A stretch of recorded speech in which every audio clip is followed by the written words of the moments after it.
I'm Susan McGinnis with Clean Skies News at the Copenhagen World Climate Talks. I'm here now with Mr. Nobuo Tanaka. He is the Executive Director of the International Energy Agency. Mr. Tanaka, thank you so much for joining us. You're most welcome. Tell us a little bit about the IEA's analysis that comes up with your 450 parts per million analysis. That's your recommendation.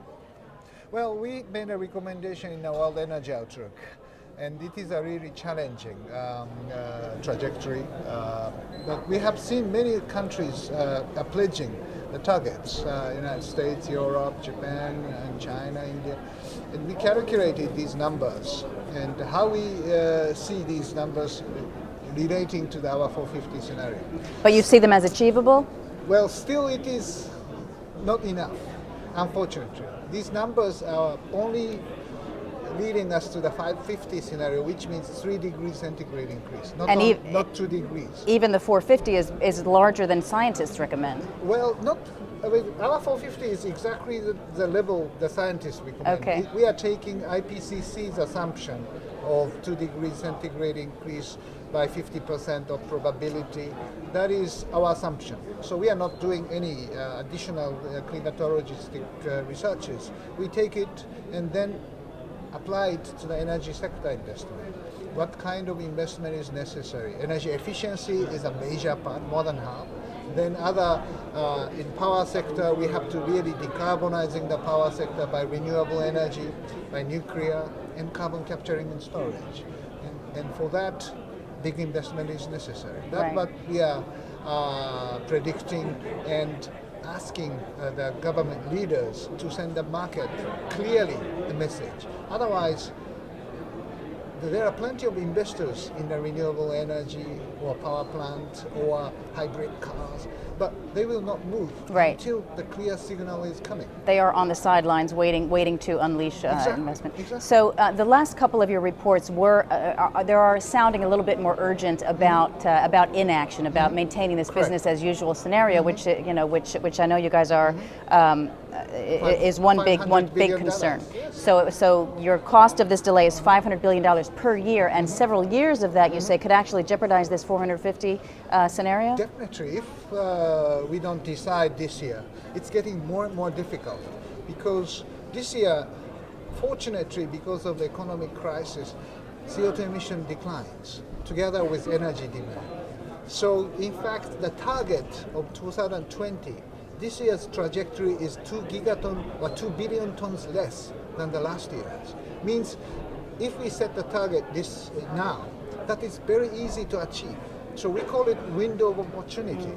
Thanks to the economic crisis, this is happening. So if we don't decide and act now, yes, as you say, the cost of inaction is huge. And $500 billion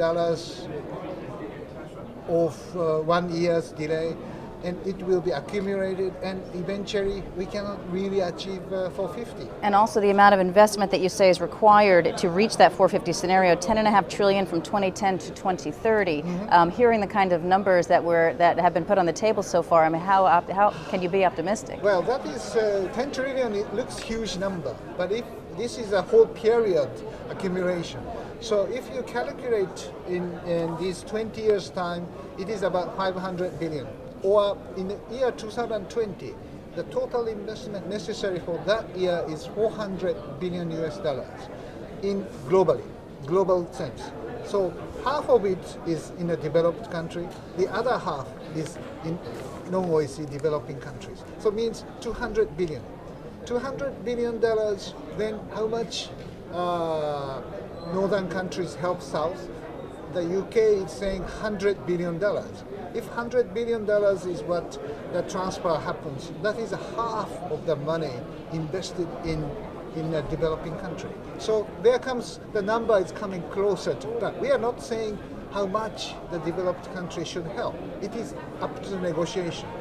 But that is a magnitude of investment which should happen in that year. When we look to the future and the change of the global energy mix, I wanted to ask your opinion of natural gas, because I know your most recent World Energy Outlook devoted a special section to natural gas. So tell us a little bit about that. Yes, the natural gas, compared to the other fossil fuel, it is relatively clean in terms of CO2 emission. So it could be a very important bridge resources to that low carbon future. First thing, we have to clearly see the reduction in the use of coal by much more coal power efficient power plant in the coal sector, or carbon capturing and storage. But we may not be in time. So the gas is probably the very important element. And we know that in the United States, now this unconventional gas sources, or you call it shale gas or tight gas, is readily available, and it's new technology is coming, and pipeline helps. So now this supply is coming, and this changes the world global gas market, by the way, because US is no longer importing huge amount of LNG. So that gives the shock wave to the other part of the world. But certainly, this is a very important moment to have gas available and invest in gas to be that important bridge sources in the future. The US is no longer importing huge amount of LNG, so that gives the shock wave to the other part of the world.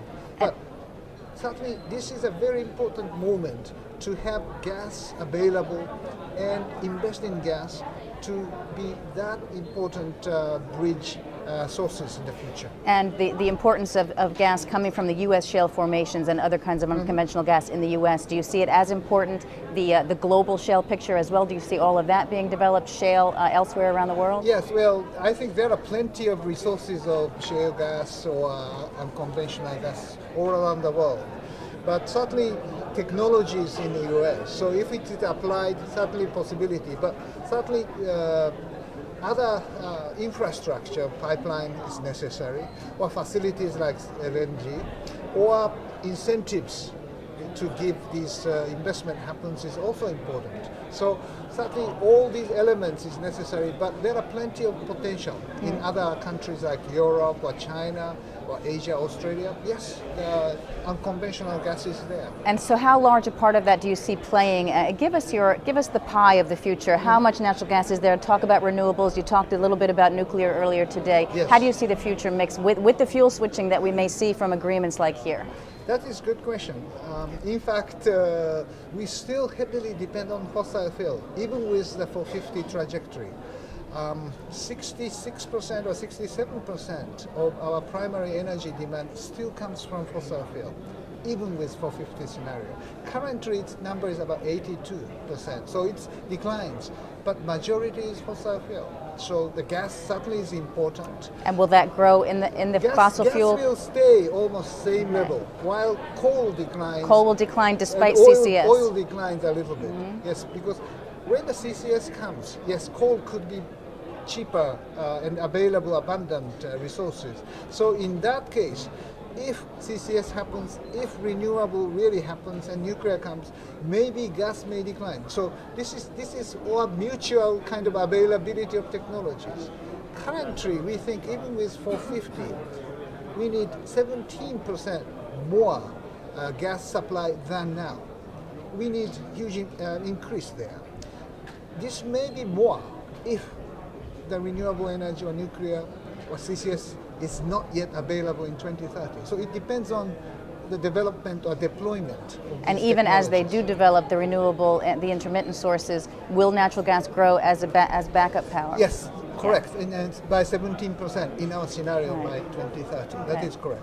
So overall, sir, your optimism about the next 5 days here in Copenhagen? Well, I'm cautiously optimistic. Yeah. I'm cautiously optimistic because of the huge cost for inaction, and government leaders are coming here to discuss, and everybody's waiting for the signal of future investment. The money is there, even though there are some difficulties in the financial crisis. Money is there to be invested. So we need clear signal of carbon price or mechanisms where the reduction happens, and all global, let's say, players are waiting for this signal. But you're one of those who believes in a general framework will come out of this, more of a political agreement. Will that be enough to unleash some private investment? Yeah, I think so. I mean, they will. Because to have a complete agreement or treaty, it takes years from now still. So at least we need clear signal of the price levels of the carbon, or mechanisms, or where to reduce, or what kind of technology in the future, or what kind of enhanced CDM, or so to speak, will happen. So with these political statements, if the element is clear enough, I think the investors will start investing or preparing for the future to invest. Okay. That is necessary to see happen. All right, we'll be watching to see if you're right. Mr. Nobuo Tanaka, Thank you very IEA, much. thank you so much. And I'm Susan McGinnis at the Bella Center in Copenhagen at the UN World Climate Talks.